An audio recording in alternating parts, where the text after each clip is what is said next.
So hello my friend, I'm here to tell you about some DevOps questions that interviewer asked me yesterday. So there are some interview questions like they mostly ask with the Kubernetes questions. So I will tell you the questions along with the answer what they have asked. So firstly they just ask me, tell me the basic architecture of the Kubernetes.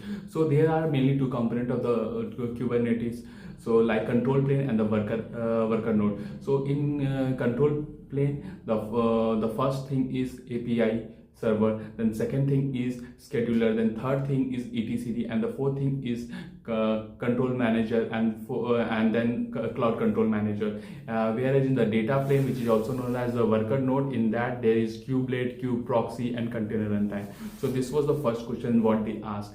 Then the second question they asked that what is the difference between the replication controller and the replica set.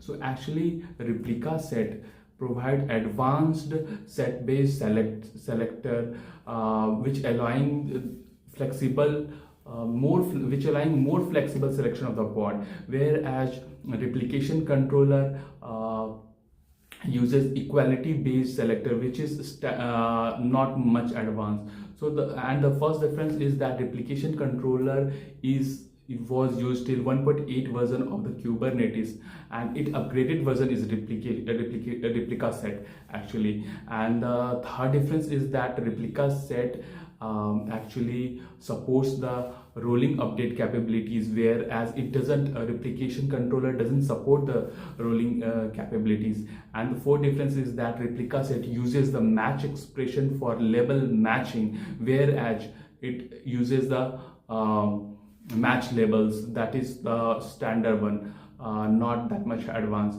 And the fourth difference is I already told you that it is the old one. Replication controller is the old one, and its upgraded version is replica sets.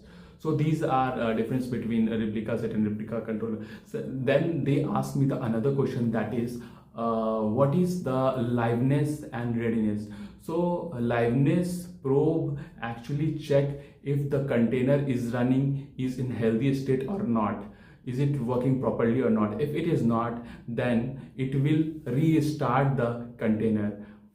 Whereas readiness probe checks if the container which is just started is ready for accepting the traffic or not, whether it has properly initialized or not. If it is properly initialized, then Kubernetes will send the traffic to it.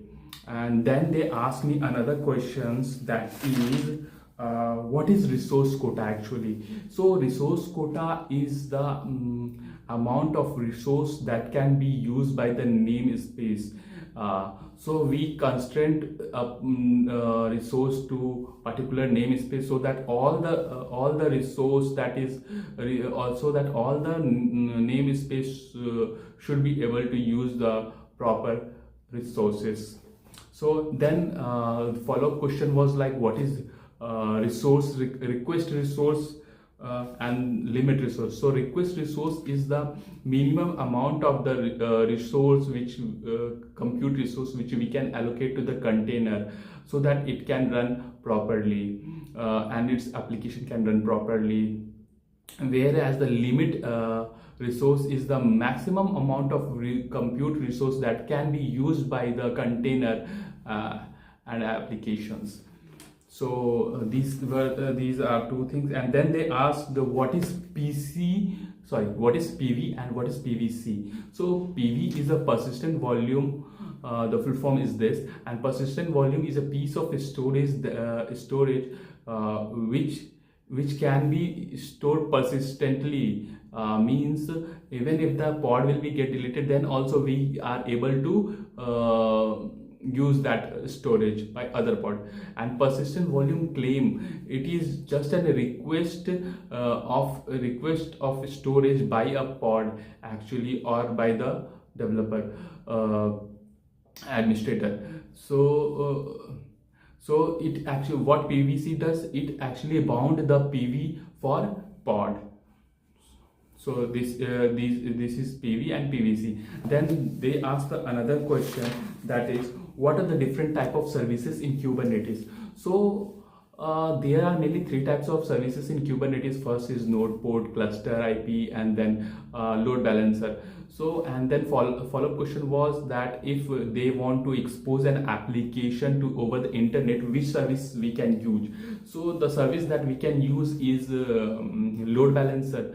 And then other last question they what they asked me is was the scenario based question that we are having two application running on the Kubernetes, app 1 and app 2, and we want, and there is a domain example.com, and we want to add this domain to the both of the application. How we can achieve it? What will be your approach? That they ask me. So in this we can do it by like ingress resource and ingress controller. We have to download the ingress controller and we have to write the ingress resource where we will tell that it should be done by the path based routing, and in the first path we will put the name of app 1, and the service will be app 1 services, and then in second path we can write the app 2, and the services will be app 2 services. So by this we can route by a single domain, and by using the last part of app 1 and app 2, like that we can use that application. So if you like this video, please like